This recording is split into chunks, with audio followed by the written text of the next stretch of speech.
साल 2012 में जिनेवा में एक ऐसी खोज हुई जिसने हमारे प्रेजेंट के राज को एक नई रोशनी दी। ये थी गॉड पार्टिकल की डिस्कवरी। ये पार्टिकल को आज हम हिग्स बोसोन के नाम से जानते हैं। इसके मास और प्रॉपर्टीज को समझने के लिए साइंटिस्ट ने $9 बिलियन खर्च किए थे। लेकिन एक ऐसी बात भी थी जो इन साइंटिस्ट को मालूम ही नहीं था। असल में हिग्स बोसोन के मास को कैलकुलेट करने का फॉर्मूला पहले से ही मौजूद था और सबसे हैरानी की बात तो ये थी कि इस फॉर्मूला की प्रेडिक्शन किसी और ने नहीं बल्कि famous TV show the Simpson ने की थी। जी हाँ, दिसंबर 1989 से आज तक चलने वाले the Simpson cartoon series television history का सबसे लंबे समय तक चलने वाला एनिमेटेड शो बन चुका है। वही बात करें हिग्स बोसोन की तो साल 1998 में द सिम्पसन के सीजन 10 के एपिसोड 2 में होमर सिम्पसन एक बोर्ड पर कुछ फॉर्मूला लिखता है और सरप्राइजिंगली उसने जो फॉर्मूला यूज किया था वही फॉर्मूला हिग्स बोसोन के मास को कैलकुलेट करने का फॉर्मूला था। यानी द सिम्पसन के राइटर्स को हिग्स बोसोन की खोज से 14 साल पहले ही इस फॉर्मूला का पता चल चुका था। आखिर ये कैसे हो सकता है? क्या द सिम्पसन के राइटर्स फ्यूचर से आए थे? आप में से ज्यादातर लोग ये जानते ही होंगे द सिम्पसन की प्रेडिक्शन का सिलसिला कोई नई बात नहीं है। गॉड पार्टिकल के अलावा भी इस शो ने ऐसे ऐसे प्रेडिक्शंस किए हैं जिसे सुनकर आपके पैरों तले जमीन खिसक जाएगी। इस वीडियो में आपको इन सारी प्रेडिक्शंस और इसके पीछे का राज पता चलेगा। जब साल 2000 में द सिम्पसन का सीजन 11 का एपिसोड 17 आया तब इस एपिसोड में राइटर्स ने 17 साल पहले ही यूएस के प्रेसिडेंट को प्रेडिक्ट कर लिया था। यहाँ लीजा सिम्पसन ट्रम्प के प्रेसिडेंट होने की बात करती है और अब जरा इस क्लिप पर नजर डालिए। आखिर कोई इतना एक्यूरेट प्रेडिक्शन कैसे कर सकता है? साल 1995 में द सिम्पसन का सीजन 6 एपिसोड 9 में लीजा सिम्पसन ने पिक्चर फोन कॉल किया जिसको आज हम वीडियो कॉल के नाम से जानते हैं। उस वक्त ये काल्पनिक टेक्नोलॉजी थी, लेकिन हैरानी की बात तो ये है कि सिर्फ इसके 15 साल बाद ही साल 2010 में फेस टाइम आ गया। इसी सीजन के एपिसोड 19 में द सिम्पसन ने स्मार्ट वॉच को भी प्रेडिक्ट किया था जिसे आज हम सभी यूज करते हैं। तो फिर वापस से यही सवाल उठता है कि क्या द सिम्पसन के राइटर्स सच में फ्यूचर से आए थे? अच्छा, मान लो कि वीडियो कॉल, स्मार्ट वॉच या स्मार्टफोन की प्रेडिक्शन बस एक गेस थी, लेकिन साल 1998 में आए सीजन 10 एपिसोड 5 में होमर सिम्पसन एक मूवी डायरेक्टर को एक स्क्रिप्ट सुनाता है। उस डायरेक्टर को स्क्रिप्ट इतनी पसंद आती है कि वो उसको चुराने का प्लान बनाता है। डायरेक्टर वो स्क्रिप्ट लेकर 20th century fox film studio के पास जाता है। स्टूडियो के बाहर एक साइन बोर्ड होता है जिसमें लिखा है कि ये डिज्नी का एक डिवीजन है, जबकि उस वक्त 20th सेंचुरी फॉक्स और डिज्नी दो अलग अलग कंपनीज थी। लेकिन इसके 19 साल बाद साल 2017 में वही हुआ जो आप सोच रहे हो। डिज्नी ने फॉक्स फिल्म स्टूडियो को खरीद लिया और इसी तरह द सिम्पसन का ये प्रेडिक्शन भी हकीकत में बदल गया। द सिम्पसन ने नोबेल प्राइज विनर को भी प्रेडिक्ट कर लिया था। साल 2010 में आए सीजन 22 के एपिसोड 1 में दिखाया गया था कि हॉर्मस्ट्रॉम को इकोनॉमिक्स के लिए नोबेल प्राइज मिलता है और हमेशा की तरह इनकी ये प्रेडिक्शन भी कुछ साल बाद हकीकत में बदल जाती है। तो अब आपको और कितने सबूत चाहिए कि द सिम्पसन के राइटर्स फ्यूचर प्रेडिक्ट कर सकते हैं? अब तक अगर आपको ये सब सच लग रही है तो अब सच्चाई जानने के लिए तैयार हो जाइए, क्योंकि आज मैं आपके सामने द सिम्पसन के राज पर से पर्दा उठाने वाला हूँ, वो भी सबूत के साथ। तो शुरू करते हैं गॉड पार्टिकल से कि कैसे सिम्पसन के राइटर्स को इस फॉर्मूला के बारे में पहले से ही पता था। सबसे पहले तो मैं आपको ये बता दूं कि सिम्पसन के राइटर्स आम इंसान नहीं थे। ये लोग बहुत ही इंटेलिजेंट थे और इनमें से ज्यादातर राइटर्स ने साइंस और मैथमेटिक्स में करीब 2-3 PhD कर रखी थी। इस सीन में जहाँ होमर साइंटिस्ट बन चुका है और ब्लैक बोर्ड पर फॉर्मूला लिख रहा है, ये भले ही हिग्स बोसन के मास को कैलकुलेट करने का फॉर्मूला है, लेकिन ये फॉर्मूला गलत है। होमर के फॉर्मूला को यूज करने पर रिजल्ट 775 GeV आता है, जबकि एक्चुअल मास 125 GeV है। अब आप में से कुछ लोग ये सोच रहे होंगे कि सिम्पसन के राइटर्स कुछ भी लिख सकते थे, तो फिर ये फॉर्मूला इतनी सोच समझकर क्यों लिखी गई? असल में इस एपिसोड के राइटर डेविड एक्स कोहेन थे, जो खुद एक फिजिसिस्ट थे। साथ ही इन्होंने कंप्यूटर साइंस में मास्टर्स और मैथमेटिक्स में PhD कर रखी थी। इसीलिए जब वो द सिम्पसन के इस एपिसोड पर काम कर रहे थे तो इन्होंने ये कोशिश करी कि सब कुछ परफेक्ट हो या एटलीस्ट परफेक्ट से मेल खाता हो। अब अगले प्रेडिक्शन की बात करते हैं, जो ये है कि द सिम्पसन ने पहले ही फेस टाइम और स्मार्ट वॉच का जिक्र कर दिया था। अब आप चाहे तो गूगल पर सर्च कर सकते हैं कि AT&T कंपनी ने 1964 में ही इस टेक्नोलॉजी पर काम शुरू कर दिया था, जो एक बहुत ही बड़ी टेलीकम्युनिकेशन कंपनी है। इन्होंने 1965 के आसपास पिक्चर फोन के बूथ्स भी प्रेजेंट किए थे।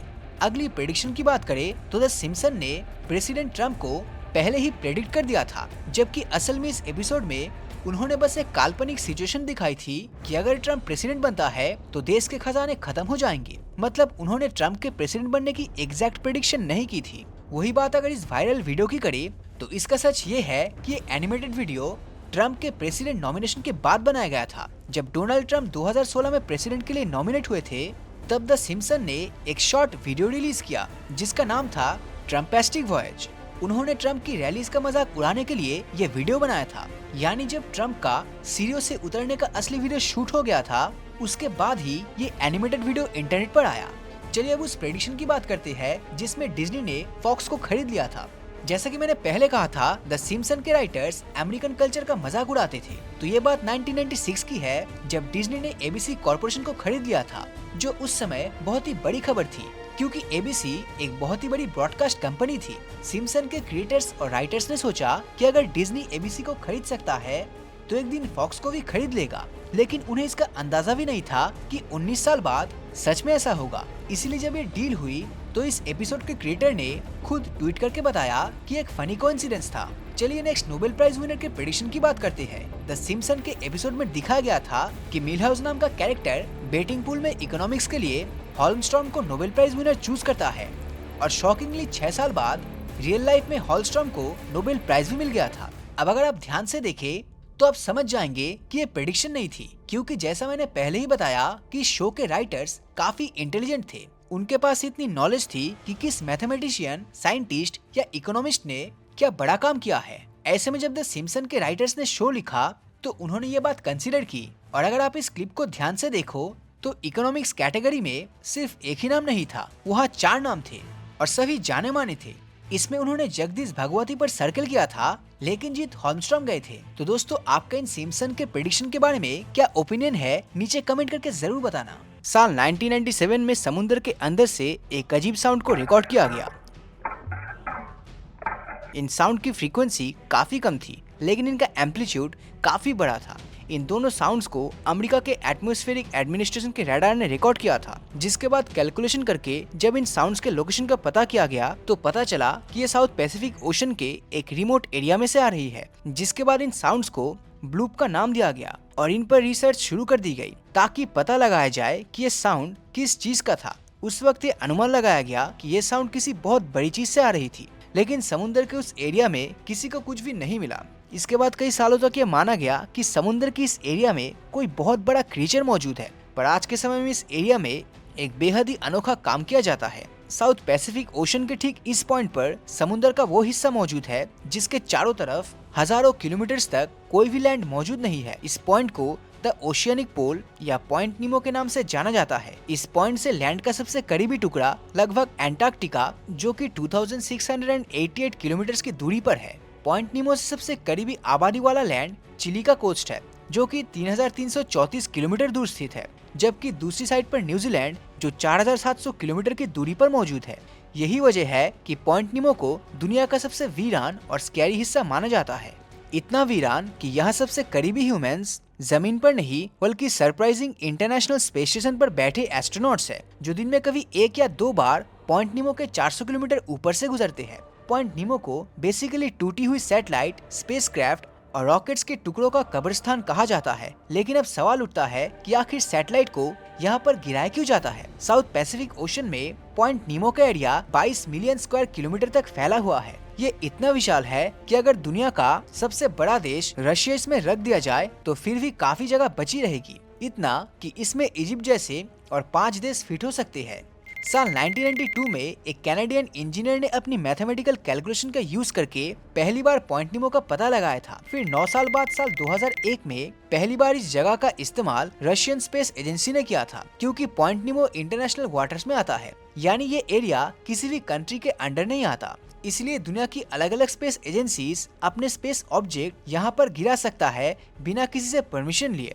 23 मार्च 2001 को रशिया के स्पेस स्टेशन मीर को लॉन्च हुए 15 साल हो गए थे, और वो जब मिशन पर रहने लायक नहीं बचा तब रशियन स्पेस एजेंसी ने मीर को डिऑर्बिट करके पॉइंट नीमो में गिरा दिया। मीर के इस मिशन के बाद दूसरी स्पेस एजेंसीज को भी ये रिमोट लोकेशन काफी फायदेमंद लगी, और अब वो भी इसे अपने स्पेसक्राफ्ट के लिए डंपिंग ग्राउंड के तौर पर यूज करते हैं। आज के समय तक इस ओशियनिक कब्रिस्तान के नीचे 260 से भी ज्यादा स्पेसक्राफ्ट्स और सैटेलाइट का मलबा जमा हो चुका है, जो इस जगह को एक अनोखी स्पेस सिमेट्री बनाती है।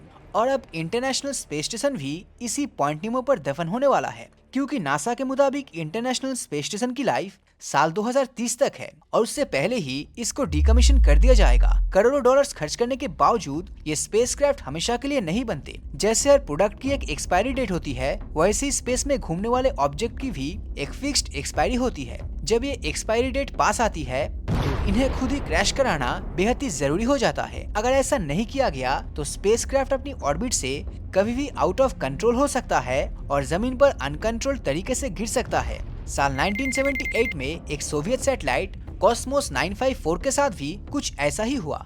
इस सैटेलाइट में एक टेक्निकल प्रॉब्लम आ गई, जिसके बाद इसका स्पेस स्टेशन से कांटेक्ट टूट गया। ये सैटेलाइट कुछ समय तक ऑर्बिट में अनकंट्रोल तरीके से घूमती रही, लेकिन कुछ महीने बाद ऑर्बिट से निकलकर जमीन की तरफ आ गई। सबसे खतरनाक चीज ये थी कि सैटेलाइट का एनर्जी सप्लाई सोर्स एक न्यूक्लियर रिएक्टर था। जब सैटेलाइट ने धरती में अनकंट्रोल्ड एंट्री की तो वो तो एटमॉस्फेयर में ही जल के राख बन गई, लेकिन उसका radio active material north Canada के बड़े हिस्सों में फैल गया, जो और भी बड़ा खतरा बन गया। पॉइंट नीमो की डिस्कवरी से पहले स्पेसक्राफ्ट्स और सैटेलाइट के लिए डंपिंग का काम पैसिफिक ओशन या फिर जमीन के ऐसे रिमोट एरिया में किया जाता था जहां लोग नहीं रहते थे। जब किसी सैटेलाइट या स्पेसक्राफ्ट को क्रैश करना होता है तो उसके थ्रस्टर्स को एक्टिवेट करके पहले उससे ऑर्बिट से बाहर निकाला जाता है, लेकिन ऑर्बिट से निकलने के बाद भी वो कुछ महीने तक धरती के आसपास घूमती रहती है और धीरे धीरे जमीन के करीब आती है। धरती के एटमॉस्फेयर में एंटर होने से पहले थ्रस्टर को एक बार फिर से एक्टिवेट किया जाता है, जिससे स्पेसक्राफ्ट का रुख पॉइंट नीमो की तरफ मोड़ दिया जाए। क्योंकि स्पेस में कोई हवा या प्रेशर नहीं है, इस वजह से फ्रिक्शन भी नहीं होता और सैटेलाइट अपने ऑर्बिट में बिना किसी पावर के भी घूमती रहती है। इनकी स्पीड भी बहुत ही ज्यादा होती है, लगभग 15,000 किलोमीटर पर आवर। जब ये इसी स्पीड से एटमॉस्फेयर में एंटर करती है तो फ्रिक्शन के कारण इनका एटमॉस्फेयर 3000 डिग्री सेल्सियस तक पहुंच जाता है और ये एक फायरबॉल बन जाती है। ये गर्मी उनके मेटल्स को पिघला देती है और ज्यादातर केसेस में ये स्पेसक्राफ्ट्स एटमॉस्फेयर में ही वेपर बन के उड़ जाता है। कभी कभी कुछ मलबा जमीन तक भी आ पहुंचता है, जो अगर किसी आबादी वाले इलाके में गिरता है तो काफी नुकसान हो सकता है। इसीलिए इन स्पेसक्राफ्ट्स को स्पेसिफिकली पॉइंट नीमो के 22 मिलियन स्क्वायर किलोमीटर वाले एरिया पर टारगेट किया जाता है, ताकि इंसान और जानवरों को सेफ रखा जा सके। अगर इसके नाम की बात करें तो नीमो एक लैटिन वर्ड है जिसका मतलब होता है नोबडी। ये इस जगह पर फिट बैठता है क्योंकि यहाँ ना इंसान रहता है और ना ही समुद्री जीव। इस एरिया से जहाज भी नहीं गुजरता, इसीलिए एक आइडियल डंपिंग ग्राउंड बन जाता है। पर अगर आप पॉइंट नीमो में फंस जाए तो यहाँ पर शिप्स के जरिए मदद आने में 2 हफ्ते लग जाएंगे और 3000 किलोमीटर तक ट्रेवल करने वाले हेलीकॉप्टर्स पूरी दुनिया में सिर्फ गिने चुने ही हैं। साल 336 बीसी में अचानक मैसिडोनिया के राजा फिलिप की हत्या कर दी जाती है। इसीलिए एक लड़के को सिर्फ 20 साल की उम्र में ही राजगद्दी संभालनी पड़ी। इस लड़के को खुद एरिस्टोटल जैसे महान साइंटिस्ट ने पढ़ाया था, जिस वजह से वो काफी इंटेलिजेंट बन चुका था। लेकिन सिर्फ इंटेलिजेंट होना काफी नहीं था, क्योंकि राजगद्दी संभालने के 2 साल के अंदर यानी 334 बीसी में मैसिडोनिया के एनिमी ने हमला कर दिया और जब फाइनली मैसिडोनिया और पर्सिया की आर्मीज बैटल ऑफ ग्रेनिसस में आमने सामने आए तो मैसिडोनिया के इंटेलिजेंस की वजह से ये लोग कम नंबर्स में होने के बावजूद भी इस बैटल को जीत गए। अब इस बैटल के बाद से मैसिडोनिया का कॉन्फिडेंस काफी बढ़ गया और इसके बाद उन्होंने मिडिल ईस्ट में बैक टू बैक 3 बड़े battles, battle of Granicus, battle of Issus और बैटल ऑफ गोगमेला को जीत लिया। जिसके बाद वो इंसान जिसे कभी राजा बनने की चाहत नहीं थी, वो कहलाया अलेक्जेंडर द ग्रेट। और अपने इस इंटेलिजेंट के दम पर अलेक्जेंडर ने कुछ ही समय में ऐसा विशाल एम्पायर खड़ा कर दिया कि इसे नापा नहीं जा सकता। अब ऐसे में ये सवाल उठना ऑब्वियस है कि जिस अलेक्जेंडर ने पूरी दुनिया की लगभग 10% पॉपुलेशन को जीत लिया था, लेकिन आखिर ऐसा क्या हुआ कि भारत में अपनी जंग जीतने के बावजूद भी आखिर किसके खौफ ने अलेक्जेंडर को भारत में आने से रोक दिया। आज की इस वीडियो में हम अलेक्जेंडर की सच्चाई की कहानी के बारे में जानने वाले हैं। आज से 2350 साल पहले यानी 326 बीसी में जब भारत पर एक बहुत बड़ा अटैक हुआ था, उस समय अलेक्जेंडर ने भारतीय राजा पुरुषोत्तम यानी पोरस के खिलाफ जंग लड़ी थी। और इस जंग में कौन जीता था, यह हम उन हिस्टोरिक एविडेंस की मदद से जानने की कोशिश करेंगे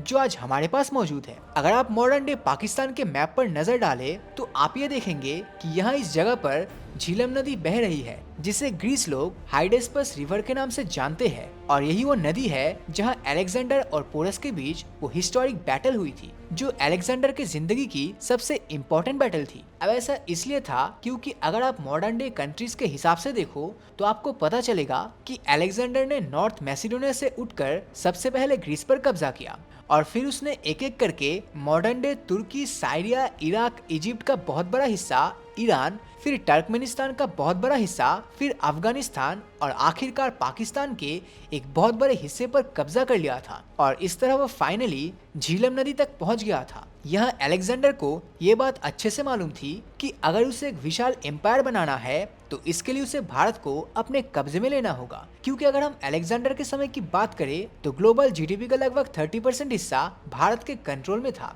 बेसिकली उस समय हमारा भारत इकोनॉमिक पावर हाउस था। राजा पोरस ने जब अलेक्जेंडर के सामने सरेंडर करने से साफ इनकार कर दिया, जिसके बाद अलेक्जेंडर का अगला कदम युद्ध करना ही था। लेकिन यह राजा पोरस को ये अच्छे से मालूम था कि जब तक अलेक्जेंडर झीलम नदी को पार नहीं करता है तब तक वो उनके एम्पायर पर कब्जा नहीं कर सकता। अब झीलम नदी के एक तरफ राजा पोरस अपनी सेना के साथ है और दूसरी तरफ अलेक्जेंडर अपनी सेना के साथ। राजा पोरस यहाँ बिल्कुल भी जल्दी में नहीं था, इसीलिए नदी के किनारे कैंप लगाने के बाद वो अलेक्जेंडर का इंतजार करने लगे। अब बात अगर अलेक्जेंडर की सेना की करे तो ये नंबर्स में 45,000 थे, जिसमें इसकी घुड़सवारी और पैदल सेना दोनों ही थी। वही दूसरी तरफ पोरस की सेना नंबर्स में 30,000 ही थी, जिसमें घुड़सवारी और पैदल सेना तो थी ही, साथ ही इनके पास 130 हाथी भी मौजूद थे, जिन्हें खासकर वॉर के लिए ही तैयार किया गया था। अब तक अलेक्जेंडर ने कभी भी वॉर एलिफेंट्स के सामने नहीं किया था। खैर, अलेक्जेंडर यहाँ पर नदी पार करके अटैक करने का फैसला करता है, लेकिन इससे पहले वो अपनी सेना को 2 हिस्सों में बांट देता है। अब यहाँ इनका प्लान ये था कि इनकी आधी सेना अलेक्जेंडर के साथ जाएगी और ये लोग पोरस की सेना से काफी दूर जाकर झीलम नदी को पार करने की कोशिश करेंगे। अगर ये नदी को पार कर लेते हैं तो ये पोरस की सेना पर 2 फ्रंट अटैक करेंगे। लेकिन यहाँ पर पोरस को इनके साइड अटैक के बारे में पहले से आइडिया लग जाता है, इसीलिए अपने बेटे को अलेक्जेंडर से लड़ने के लिए भेजता है। पर इस लड़ाई में पोरस का बेटा मारा जाता है, जिसके बाद अलेक्जेंडर अपनी सेना के साथ किनारे से पोरस की तरफ आते हैं। साथ ही अलेक्जेंडर का आर्मी जनरल भी सामने से नदी पार करना शुरू कर देता है। पर यहाँ पर पोरस पूरे कॉन्फिडेंस के साथ लड़ रहा था, क्योंकि अभी भी उसके पास वॉर एलिफेंट्स मौजूद थे, जिसका मतलब ये हुआ कि जब तक ये वॉर एलिफेंट्स पोरस के पास है तब तक अलेक्जेंडर आसानी से पोरस को नहीं हरा पाता। अब यही वो सिचुएशन था जहाँ से हिस्ट्री में 2 हिस्सों में बांटना शुरू होता है, क्योंकि यहाँ पर कुछ लोग ये कहते हैं अलेक्जेंडर के सिपाही इतने शक्तिशाली थे कि उन्होंने वॉर एलिफेंट्स को भी हरा दिया था और अलेक्जेंडर ने पोरस की आर्मी को हराकर पोरस को पकड़ लिया। वही दूसरों का कहना है कि आखिर ये कैसे पॉसिबल है कि अलेक्जेंडर की थकी हुई आर्मी, जो पोरस के बेटे और उसकी सेना से लड़कर आई थी, वो पोरस के वॉर एलिफेंट्स को आखिर कैसे हरा दे। इसीलिए पॉसिबल है कि बैटल का अंत अनडिसाइसिव रहा हो, यानी ना अलेक्जेंडर जीता होगा और ना ही पोरस, और इसी कारण से अलेक्जेंडर भारत पर आगे कब्जा नहीं कर सका। अब ये जो दोनों पक्ष है, जिसमें एक के अकॉर्डिंग अलेक्जेंडर जीता और दूसरे के अकॉर्डिंग वॉर का रिजल्ट नहीं आया, ये दोनों अपने अपने पॉइंट को साबित करने के लिए क्या आर्गुमेंट्स देते हैं, चलिए वो देख लेते हैं। तो फिर अलेक्जेंडर का घोड़ा क्यों और कैसे मारा गया। इसके अलावा यहाँ एक और बहुत ही बड़ा आर्गुमेंट सामने आता है कि इस बैटल में जो भी हुआ था उसका रिटन डिस्क्रिप्शन सिर्फ आपको ग्रीक और रोमन सोर्सेस से ही मिलेगा। तो ऐसे में सवाल उठता है कि अगर सच में अलेक्जेंडर ने यह बैटल जीत लिया था तो जाहिर सी बात है कि इसके बाद वो भारत में मौजूद दूसरे एम्पायर पर भी अटैक करता। वही फेमस ग्रीक हिस्टोरियन प्लूटर्क ने इस बैटल के बारे में लिखा था कि पोरस को हराने के बाद अलेक्जेंडर को ये पता लगा कि पोरस के एम्पायर के आगे नंद एम्पायर शुरू होता है, जिनके पास एक ऐसी सेना थी जिसमें 2 लाख सैनिक, 80,000 घुड़सवार और 6,000 वॉर एलिफेंट्स मौजूद थे। और इस टाइम पर अलेक्जेंडर की सेना काफी ज्यादा थक चुकी थी, इसीलिए आर्मी ने अलेक्जेंडर को फोर्स किया कि अब वो वापस चले जाए, जिसके बाद अलेक्जेंडर भारत से यू टर्न ले लेता है।